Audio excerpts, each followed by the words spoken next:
Vemos la actividad 8 del archivo representación de funciones 3. Me piden representar la función f de x igual a 2 seno de x más coseno de 2x. Lo primero que tenemos que ver es, como siempre, el dominio. Observamos que la función f de x está formada por la suma de otras dos funciones trigonométricas. Tanto el 2 seno de x como el coseno de 2x son funciones definidas en todo R. Por lo tanto, la función f de x, suma de estas dos funciones definidas en todo R, tendrá como dominio todo R. Puesto que la expresión analítica de la función aparece en funciones trigonométricas, debemos estudiar este apartado que corresponde a la periodicidad de la función f de x. Puesto que f de x, en su expresión analítica, vemos que es la suma de dos funciones trigonométricas periódicas, el periodo de la función f de x coincide con el mínimo común múltiplo de los periodos de las dos funciones trigonométricas periódicas que se están sumando. Para esto, estamos empleando la propiedad que ya vimos en su día, esta de aquí. Si f de x y g de x son periódicas, entonces también van a ser periódicas las funciones que se obtengan de sumar estas dos funciones periódicas. Y además, esta función que se obtiene de sumar estas dos funciones periódicas, su periodo coincidirá con el mínimo común múltiplo de los dos periodos de las respectivas funciones. Pues bien, tenemos estas dos funciones. El 2 seno de x, el seno de x, sin estar multiplicado por 2, tiene de periodo 2pi. Y aunque esté multiplicada por un factor, en este caso 2, la función seno de x, multiplicada por 2, sigue teniendo el mismo periodo que la función seno de x. Por lo tanto, el periodo de la primera función, sumando de f de x, sigue siendo 2pi. 2 por el seno de x, esta función tiene de periodo 2pi. Coincide con el periodo de la función seno de x, a pesar de que esté multiplicada por 2. Digamos que este 2 que multiplica la función no influye para nada, no modifica el periodo de la función seno de x. En cambio, la función que aparece en segundo lugar es la función f de x, la función coseno de x, tiene de periodo pi. La función coseno de x tiene periodo, igual que el seno de x, 2pi. Pero dado que la función coseno de 2x, el argumento, la x, está multiplicada por 2, el periodo de esta función, cuando la x aparece multiplicada por 2, coincidirá con la mitad, por estar multiplicada por 2, coincidirá con la mitad del periodo de esta función coseno de x. De ahí que el periodo de esta función coseno de 2x no salga pi, dado que coseno de x tiene de periodo 2pi. Aquí estamos empleando la propiedad que ya comentamos también en su día, en la que si una función f de x es periódica de periodo t, la función f de ax más b es periódica de periodo t partido a, donde a era el coeficiente de la x.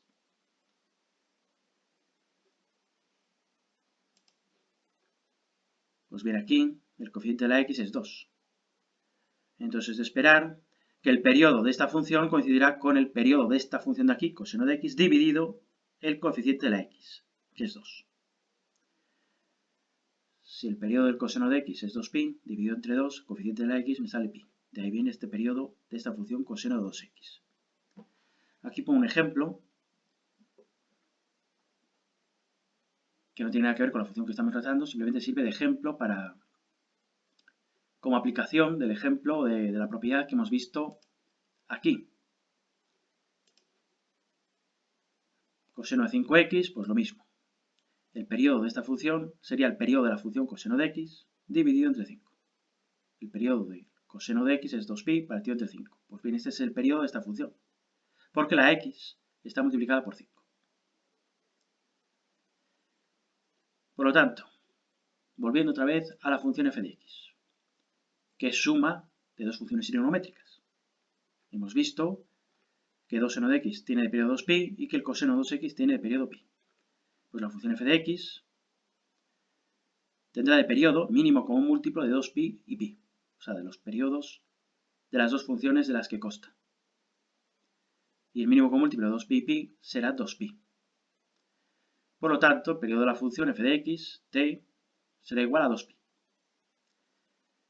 Como hemos visto que es periódica la función y hemos averiguado su periodo, una cosa muy importante es que a la hora de representar la función solamente la vamos a estudiar, solamente la vamos a representar en un intervalo de la recta real de amplitud igual al periodo. Intervalo evidentemente cerrado. He escogido el 0 al 2pi, cuya amplitud coincide con el periodo. O sea que siempre que tengamos funciones periódicas y colocamos su periodo, solamente representaremos o nos limitaremos a representar la función en un intervalo de la recta real que coincida su amplitud con el periodo. En este caso he escogido el intervalo de la recta real que va de 0 a 2pi, o sea, de 0 a 360 grados, y cerrado, porque la función tiene dominio todo R, está definida en todas las abscisas de la recta real, y ha de ser cerrado. Y solamente lo representamos en este tramo, en este intervalo, puesto que la forma, tanto a derecha como a izquierda de este intervalo, se repite de forma indefinida. La forma que tenga la función en este intervalo se va a repetir de forma indefinida tanto a derecha como a izquierda de este intervalo. De ahí que reduzcamos la representación de la función al intervalo cerrado de 0 a 2pi.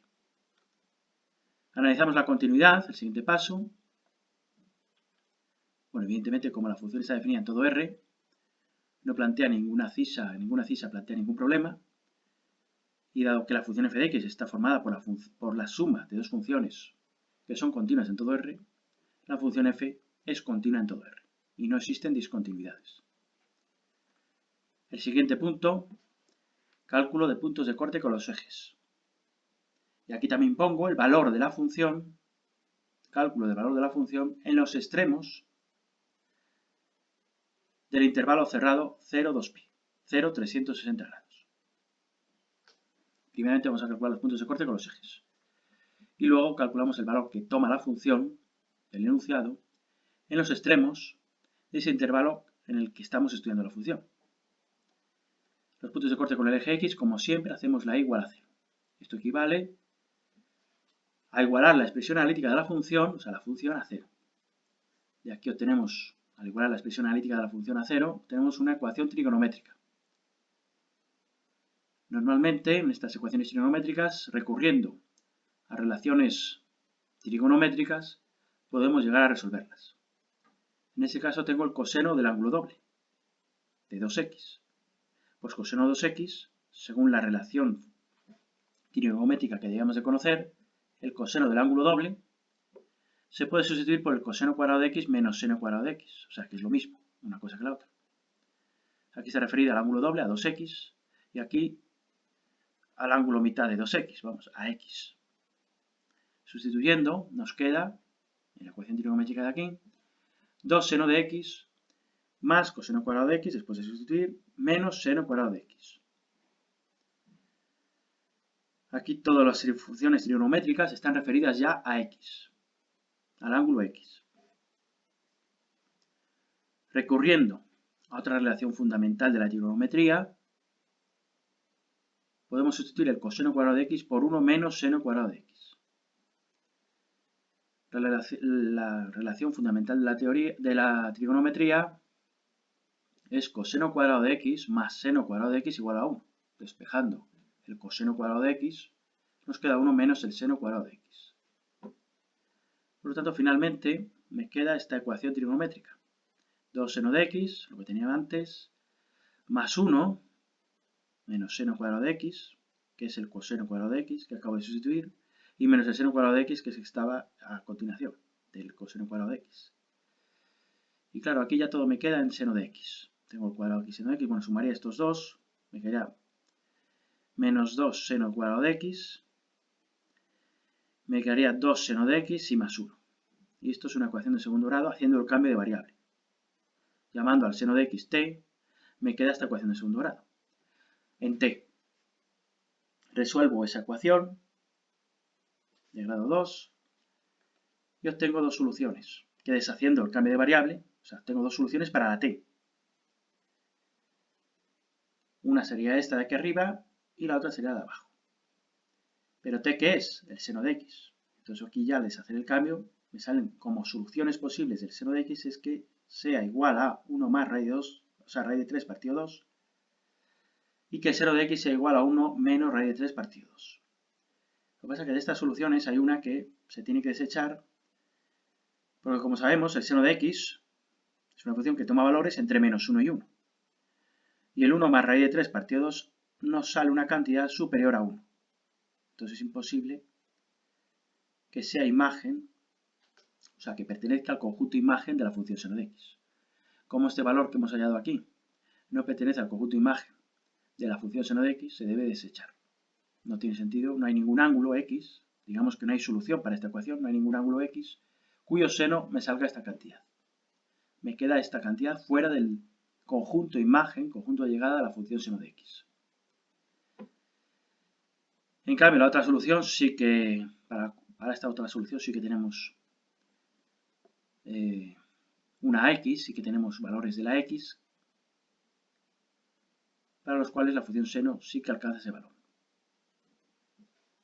Bueno, nos queda esta ecuación que habría que resolver. Seno de x igual a 1 menos raíz de 3 partido 2. Este valor sí que pertenece al conjunto imagen de la función seno. De ahí que podamos resolver la ecuación. Es esta ecuación de aquí, trigonométrica. Y para despejar esta x, el razonamiento que hay que seguir es tomar arcocoseno, es decir, la función inversa respecto a la composición de funciones del seno, tomar arcocoseno a los dos lados de la ecuación, vamos, a los dos lados del igual, a los dos miembros. Si hago arcocoseno del seno de x, me queda la x despejada. Y al otro lado me queda el arcocoseno de esta cantidad de aquí. Ya pongo a continuación el k 360 grados, o el k por 2pi. Pero como lo voy a poner en grados, pues he puesto k 360 grados. O sea, al hacer arcocoseno me va a salir un ángulo, al hacer arcocoseno de esta cantidad me va a salir un ángulo, este ángulo que me sale es menos 21,5 grados, y le pongo el más k 360 grados porque sabemos que las funciones trigonométricas, perdón, las ecuaciones trigonométricas van a tener múltiples soluciones. Pues bien, aquí me ha salido menos 21,5 grados, una solución de esta ecuación. Pero siempre que aplicamos el arcocoseno de una cantidad y obtenemos un resultado, debemos de contemplar ese resultado que nos ha salido y además el resultado que obtenemos o el ángulo que obtenemos de restarle a 180 este ángulo. Es decir, al aplicar el arcocoseno sobre una cantidad nos va a salir un ángulo, pero debemos de saber que existe otro ángulo que también verifica esta condición. Y ese otro ángulo que verifica esa misma condición es el ángulo suplementario, de este ángulo, del menos 21,5. Entonces, claro, bueno, aquí lo que he hecho a continuación, si me sale menos 21,5, considero el ángulo positivo. Como solución de esta ecuación, una de estas soluciones es el 378,5 más k 360 grados, más un número entero de vueltas de circunferencia. Este x1 es este ángulo, pero en lugar de expresarlo como signo negativo, pues lo que hago es expresarlo como ángulo positivo. Pero vamos, que esta solución estaría perfectamente. Lo único que lo estoy refiriendo es al intervalo que va de 0 a 360 grados. Este ángulo de aquí es el mismo que este. Y a lo que me estaba refiriendo es que cuando aplicamos el arcocoseno nos sale un ángulo, pero debemos de contemplar además el suplementario de ese ángulo, que no nos lo da la calculadora, pero lo tenemos que deducir nosotros.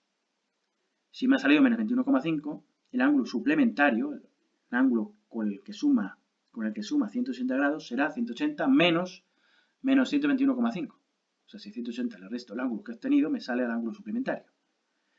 Y el ángulo suplementario que me sale es 201,5. Pues bien, este ángulo también es solución de esta ecuación trigonométrica, de esta de aquí. Y por lo tanto de la que estábamos resolviendo al inicio. Esa es otra solución. Y esa solución, como se deben expresar las soluciones de las ecuaciones trigonométricas, se le suma más k veces 2pi más k veces 360 grados. O sea, más k veces un número entero, o sea, más un número entero de vueltas de circunferencia completas. Por lo tanto, las dos soluciones que obtenemos es esta de aquí, menos 21,5 más k 360 grados.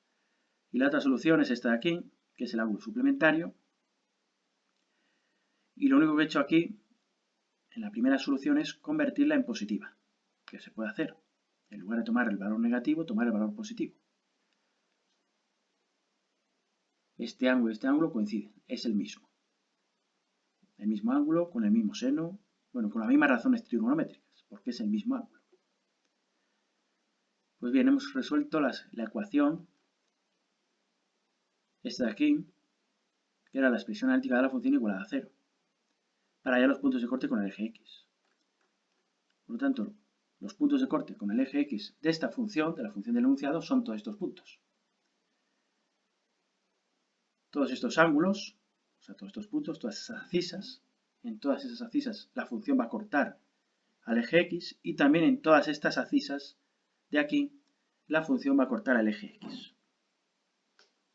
Ahora bien, nos vamos a quedar, evidentemente, con las soluciones, con las abscisas, comprendidas entre 0 y 360 grados, puesto que hemos dicho que vamos a representar la función solamente en ese tramo de la recta real. Bueno, aquí vengo a explicar lo de los ángulos suplementarios.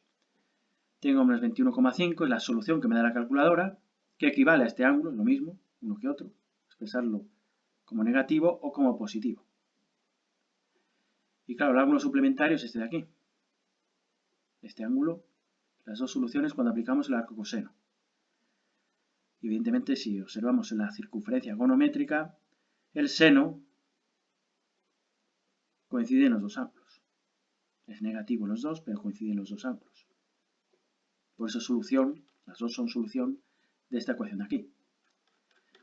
Y lo que estaba comentando antes, bueno, estas son las soluciones múltiples. La función va a cortar en todo su dominio, en todos estos puntos, que son infinitos.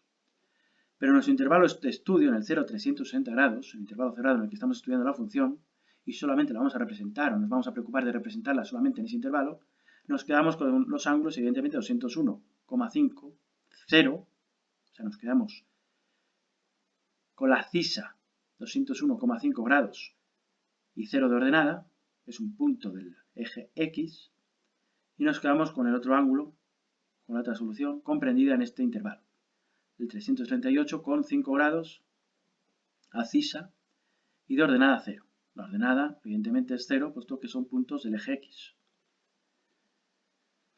Nos vamos a hallar los puntos de corte con el eje Y. Para eso hacemos la X igual a 0 y calculo la imagen de la función en 0. Cojo la expresión analítica de la función, sustituyo la X por 0 y me sale 1. Me sale 2 por el seno de 0, que es 0, más coseno de 2 por 0, que sería coseno de 0, y coseno de 0 es 1. Por lo tanto, el punto de corte de la función f de x con el eje y es el 0, 1.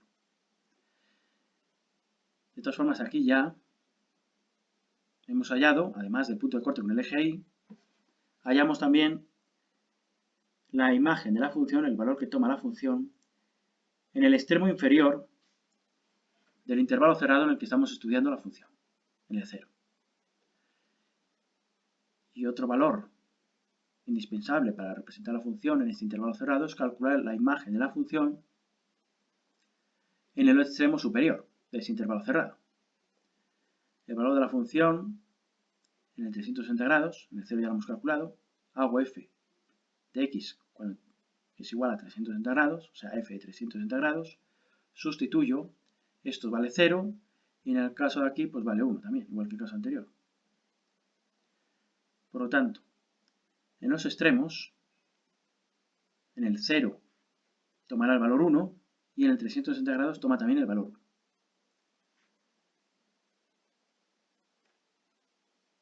después de calcular los puntos de corte con los ejes y el valor de la función en los extremos del intervalo en el que estoy ciñendo la representación de la función, pasamos a estudiar la monotonía de la función, el crecimiento y decrecimiento de la función, los extremos relativos y los puntos de inflexión. Para eso tenemos que derivar la función, que es esta de aquí, derivando, pues coseno de x multiplicado por 2, 2 por coseno de x, y aquí nos quedará menos seno de 2x por 2, o sea, menos 2 seno de 2x. Bueno, derivando nos quedaría esta expresión, la igualamos a 0 y tenemos otra vez una ecuación trigonométrica. Aquí lo que he hecho es sacar factor común al 2, que está multiplicando tanto al coseno como al seno de 2x, y nos queda esta expresión igualada a 0, la expresión analítica de la función, para calcular evidentemente los puntos singulares. Igualo la ecuación a 0, esto equivale simplemente a igualar este factor, porque el otro 2, pues nada. Resuelvo esta ecuación de función trigonométrica, o sea, esta ecuación trigonométrica. Para resolver esta ecuación trigonométrica, pues tengo que recurrir siempre a, en algunos casos no, pero bueno, siempre estas ecuaciones trigonométricas, cuando las podemos llegar a resolver, se resuelven utilizando relaciones trigonométricas. Aquí tengo el seno del ángulo doble, pues como en el caso antes que tenía el coseno del ángulo doble, ahora el seno del ángulo doble tiene otra fórmula. Y este seno del ángulo doble, de 2x, lo puedo sustituir como por 2 seno de x coseno de x. Y así consigo que las razones trigonométricas, o sea que las funciones trigonométricas se refieren a un mismo ángulo x y no al 2x. Tengo entonces el coseno de x menos 2 seno de x coseno de x, igualado a 0. A continuación aquí podemos sacar factor común al coseno de x. Siempre que en las ecuaciones trigonométricas que estarían igualadas a 0 podamos factorizar uno de los miembros, pues debemos hacerlo para resolver la ecuación. Es una de las estrategias que se utiliza para resolver ecuaciones trigonométricas. Saco factor común al coseno de x, me queda coseno de x por 1 menos 2 seno de x. Entonces tengo aquí dos factores igualados a 0.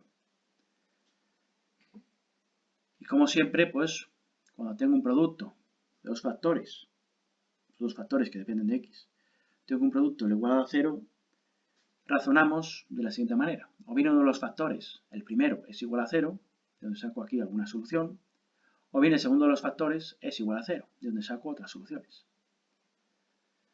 Pues bien, tengo entonces que resolver estas dos ecuaciones trigonométricas. La primera de ellas, coseno de x igual a 0. Pues bien, tomando arco coseno a los dos lados, nos queda despejada la x, y al hacer arco coseno 90 me va a salir un ángulo con la calculadora, el de 90 grados. Pero siempre que aplicamos arco coseno de una cantidad numérica, evidentemente comprendida entre menos 1 y 1, nos va a salir un ángulo en la calculadora, pero debemos de contemplar también el ángulo opuesto. Nos sale 90 grados, pero hay que comprobar, debemos de saber que una solución es 90 grados, pero la otra es menos 90 grados. Da la casualidad, al ser 90 y menos 90, las dos soluciones de esta ecuación, que el menos 90 son 270 grados. En positivo, es el ángulo en positivo. Y claro, 90 y 270 grados difieren en 160 grados. Ya que no sé aquí K 360 grados. Pongo K 180 porque así consigo todas las posibles soluciones de esta ecuación. Digamos que las reagrupo, todas las soluciones. Realmente las dos soluciones que se obtienen de esta ecuación sería una x igual a 90 más K 360 grados y la otra sería menos 90, o sea 270 más K 360 grados. Pero aunando una solución y la otra nos queda esta, puesto que todas las soluciones, las otras dos soluciones, agrupándolas, todas las soluciones eran 90 grados más K 180, en lugar de poner K 360 grados, puesto que va 90, 270 y así sucesivamente. Entonces, como solución a esta ecuación trigonométrica, obtengo que x es 90 más K 180. Evidentemente, como en el caso anterior, aunque lo voy a poner luego a continuación, estamos estudiando nuestra función en un intervalo que va de 0 a 2pi, de 0 a 360 grados. Y las dos soluciones comprendidas entre 0 y 360 grados correspondientes a esta ecuación de aquí es la de 90 y 270. Entonces, en 90 grados y 270, en esas abscisas voy a tener puntos singulares. Además, tengo puntos singulares, evidentemente, en todos estos ángulos, pero me quedan fuera del intervalo cerrado en el que estoy estudiando yo la función. En principio, tengo ahí puntos singulares, en la abscisa x igual a 90 y en la x igual a 270. Pero tengo que resolver también esta segunda ecuación trigonométrica. De ahí también obtendré abscisas que sean solución de esta ecuación trigonométrica. Abscisas que me anulan la primera derivada, que serán puntos singulares. Igualo, por lo tanto, esta segunda ecuación trigonométrica a 0. Bueno, que es lo que está aquí. Y, bueno, despejo primeramente el seno de x. Y una vez que tengo despejado el seno de x, me queda un medio al otro lado. Y tomo arcosenos, en los dos miembros de la ecuación. Arcoseno del seno de x, me queda la x despejada. Y arcoseno del 1/2. Y pongo ya que, claro, evidentemente la x va a ser arcoseno de 1/2 más k 360 grados. Arcoseno de 1/2 me sale 30 grados con la calculadora. Esa es una solución, 30 grados más k 360 grados. O sea, son múltiples soluciones apoyadas en los 30 grados que me ha salido al aplicar mediante la calculadora el arcoseno de 1/2. Pero, como dije más arriba, cuando aplico el arcoseno sobre una cantidad, me sale en la calculadora un ángulo. Pero debemos recordar que una de las soluciones es ese ángulo y también el suplementario de ese ángulo. Y para calcular el suplementario de ese ángulo, resto a 180, 30 grados. El suplementario de 30 es 150. Entonces, las soluciones de esta ecuación son esta de aquí, más un número entero de vueltas de circunferencia, y el ángulo suplementario a 30, más un número entero de vueltas de circunferencia. Y como en el caso de antes, estos son todos los puntos singulares de la función en todo R, pero estamos estudiando la función solamente en el tramo que va de 0 a 360 grados. Entonces me quedo con el 30, me quedo con el 150 como puntos singulares. Son los puntos singulares que tengo. De la ecuación de arriba, vamos, los 4 puntos singulares que me voy a encontrar en el tramo de 0 a 360 grados serán el de 90, 270, que los he sacado aquí de esta ecuación, y el 30 de 150, que los he sacado de la otra ecuación de aquí. En estas abscisas, que voy a poner a continuación, en esas abscisas, tengo puntos singulares en todo R, pero en particular en el 0 a 360 grados, intervalo cerrado, de todas estas me quedo con la de 90, 270, que la saco de aquí, y la 30 de 150. En estas abscisas tengo puntos singulares, puesto que en estas abscisas se me anula la primera derivada de la función. Como voy a tener que representar la función, evidentemente tengo que calcular las ordenadas de estas abscisas donde tengo puntos singulares. Es hacer la imagen de la función en 90, hacer la imagen de la función en 30, hacer la imagen de la función en 150, hacer la imagen de la función en 270. La función es esta de aquí, sustituyendo por estos valores y calculando, pues nos sale que para 90 grados su ordenada correspondiente es 1. Para 30 grados su ordenada correspondiente es 3 medios. Para 150 grados de abscisa, me estoy refiriendo, salen 3 medios, la ordenada. Y para 270 grados, la ordenada que les corresponde a 270 grados, teniendo en cuenta que estas son las abscisas, la ordenada que le corresponde es menos 3. Pues bien, ahora ya conozco las coordenadas de estos puntos singulares, que son potenciales extremos relativos o puntos de inflexión. Para conocer la naturaleza de estos puntos singulares, son puntos singulares en el intervalo cerrado 0 a 360 grados, lo que tengo que hacer ahora es analizar el signo de la derivada como hacemos siempre. Y también para calcular el crecimiento y decrecimiento de la función, los intervalos de crecimiento y decrecimiento. Para eso analizamos el signo de la primera derivada, como siempre, en el tramo que va de 0 a 360 grados. Evidentemente no cojo todo el dominio porque sería todo R. Cojo simplemente el intervalo en el que estoy estudiando la función, en el que voy a representar mi función periódica, de periodo 2π, de periodo 360 grados. Pues bien, de 0 a 360 grados estudio el signo de la derivada. Y evidentemente se subdividen en 5 intervalos, puesto que ese tramo se divide en 5 subintervalos, puesto que sé que en estas abscisas tengo puntos singulares. En x igual a 30, en x igual a 90, en x igual a 150, en x igual a 270.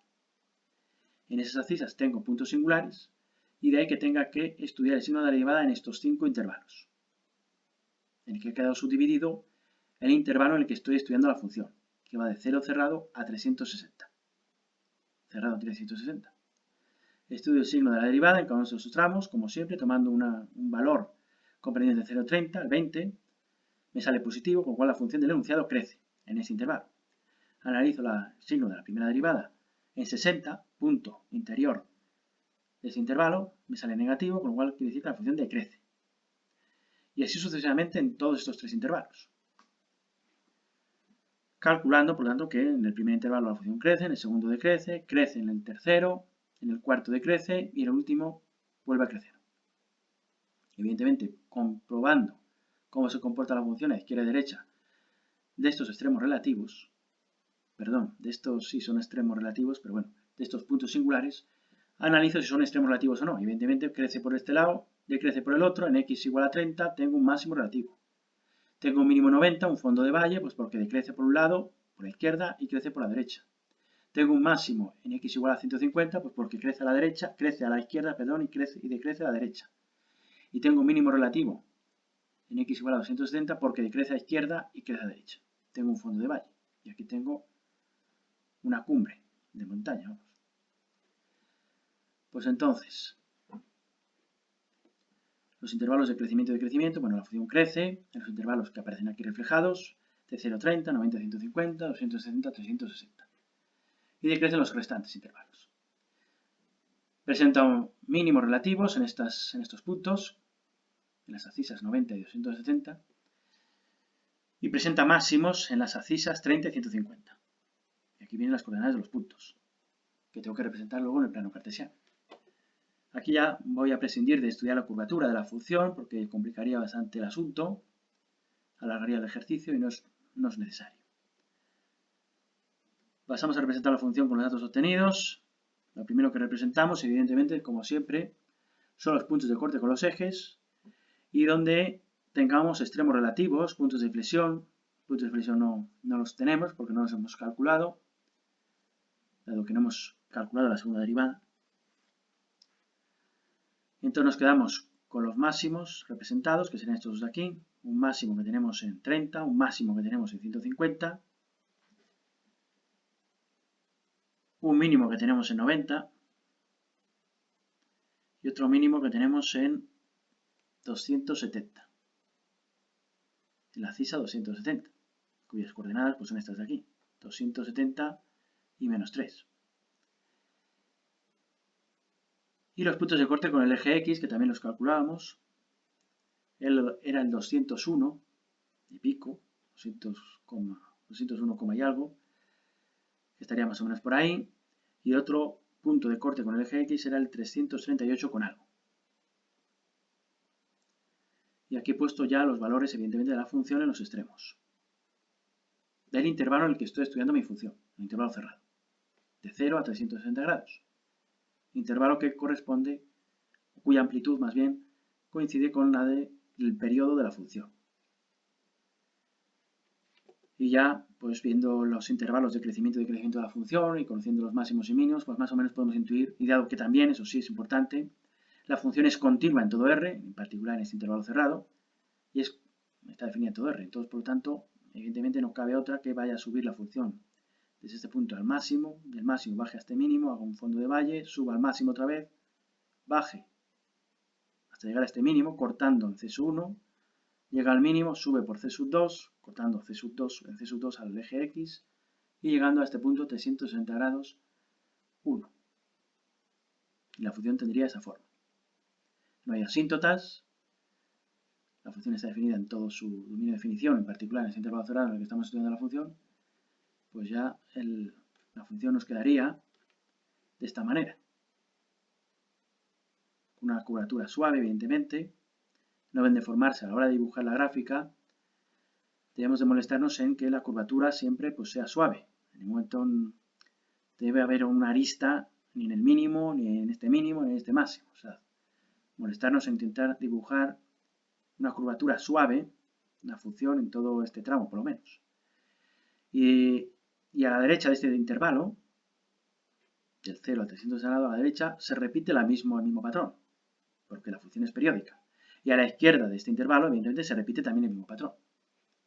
Pero no es necesario, simplemente con representarla en un intervalo cerrado correspondiente al periodo de la función bastaría.